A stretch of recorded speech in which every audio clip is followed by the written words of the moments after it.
جو صورتحال ہو رہی ہے اس میں آپ پر ہم پر ایک بہت بڑا الزام پھر لگایا جانے لگا ہے کہ یہ صحابہ کے خلاف ہے، یہ صحابہ کو گالیاں دیتے ہیں، یہ صحابہ کو برا بلا کہتے ہیں، اور پھر ساتھ میں آگے پھر حاشیہ لگایا جاتا ہے. اصل بات ایک اعلان کر دیا جاتا ہے یہ کرتے ہیں اپنی طرف سے، اور اس کے بعد پھر اس پر اگلے حاشیے وہ خود لگاتے ہیں. چونکہ یہ ایسا کرتے ہیں اس لیے ان کا حکم یہ ہے. میں آج ببانگ دہل ایک بات کرنا چاہ رہا ہوں، تیار ہیں سننے کو؟ توجہ ہے؟ توجہ ہے؟ میں ایک بات آپ سے عرض کروں. رسول اللہ کے پاکیزہ صحابیوں کے قدموں کی خاک کو ہم اپنے لیے سرمئی چشم سمجھتے ہیں، اور اس پر ہمارا ایمان ہے. یہ کوئی سیاسی نعرہ نہیں ہے. میں آپ کو دلیل دیتا ہوں.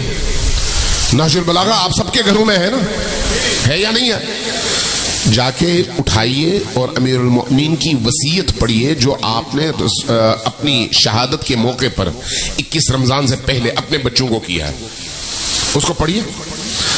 امیر المؤمنین کیا فرماتے ہیں؟ اللہ اللہ، تمہیں اللہ کا واسطہ، اللہ کا واسطہ کیا کرو؟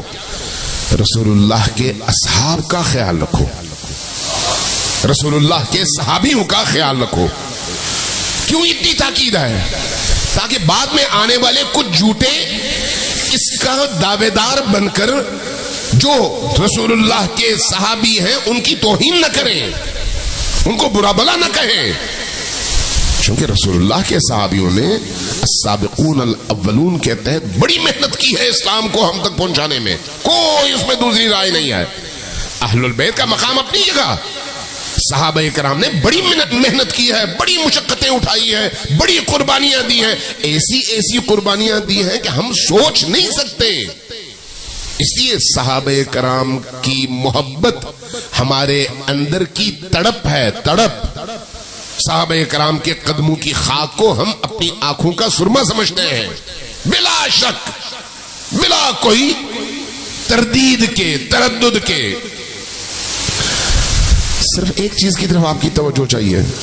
اللہ تبارک و تعالیٰ نے ان اصحاب کو نجات یافتہ قرار دیا اور ان کی آخرت کو حسن المآب قرار دیا اس شرط پر کہ وہ یتبعون احسانا، نبی کریم اور ان کی آل کی اتباع بنحو احسن کریں.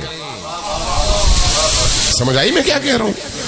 کہ اصحاب نبی وہ ہیں جو زندگی کے آخری لمحے تک نبی کریم اور ان کی آل کے رستے پر پوری استقامت کے ساتھ کھڑے ہوئے. ایسے اصحاب نبی کے قدموں کی خاک پر ہم ایک دفعہ نہیں 100 دفعہ قربان ہونے کو تیار ہیں، 100 دفعہ قربان ہونے کو تیار ہیں. اس لیے کہتے ہیں کہ ان کا احترام ہمارے ماں باپ سے زیادہ ہے، ان کا احترام ہماری اپنی جانوں سے زیادہ ہے. لیکن اب اختلاف تو ہے، اب اس اختلاف کا کیا کیا جائے؟ اختلاف کو رکھیں اپنی اپنی جگہ. جو جس کو مانتا ہے مانے، جو جس کو نہیں مانتا امپوز نہ کریں. اگر آپ نے امپوز کرنا شروع کر دیا تو کچھ نہیں بچے گا. توجہ ہے میں کیا کہہ رہا ہوں؟ اگر آپ نے زبردستی کرنے کی کوشش کی پھر کچھ نہیں بچے گا. اس لیے کہ علمی میدان میں کوئی مائی کا لال آ کر مقابلہ نہیں کر سکتا. ڈنڈا لے کر کھڑے ہونے اور گالی دینے سے مقابلے نہیں ہوتے. یہ یزید نے بھی کیا اور اس کا انجام دیکھ لو. ہاں اگر علمی، عقلی دلیل، استدلال کے ساتھ آنا ہے تو پھر دیکھ لو، اس کے بعد کوئی پھر اپنی جگہ کھڑا نہیں ہو سکتا. اس لیے ہم کہتے ہیں کہ حق بات کرو چاہے وہ کھٹا ہی کیوں نہ ہو، ترش ہی کیوں نہ ہو. ہمارے دوست احباب کہتے ہیں کہ نہیں، صحابہ کرام کے دور کی تاریخ نہ دہراؤ، اس کا ذکر نہ کرو، اس لیے کہ وہاں پر جو ہے بہت سارے مسائل ہیں ہمیں سمجھ نہیں آتے. آپ کو سمجھ نہیں آتے، ہمیں تو آتے ہیں. جب ہمیں آتے ہیں تو پھر ہمیں نہ روکو. اس لیے ان معاملات کو اٹھاؤ مت،